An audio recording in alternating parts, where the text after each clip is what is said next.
Yeah, absolutely, Gia. We are well into the second special session here at the Capitol. So today the House is going to hold several hearings. One is about financial assistance during this pandemic. Another one talks about a relief program for those areas that were damaged during the civil unrest after George Floyd was killed. Now, this comes as a judge is considering a lawsuit over Governor Walz's emergency powers.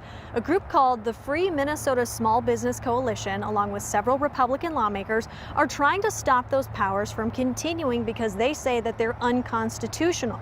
Governor Walz says he needs the emergency powers because the legislature can't act fast enough during a public health emergency.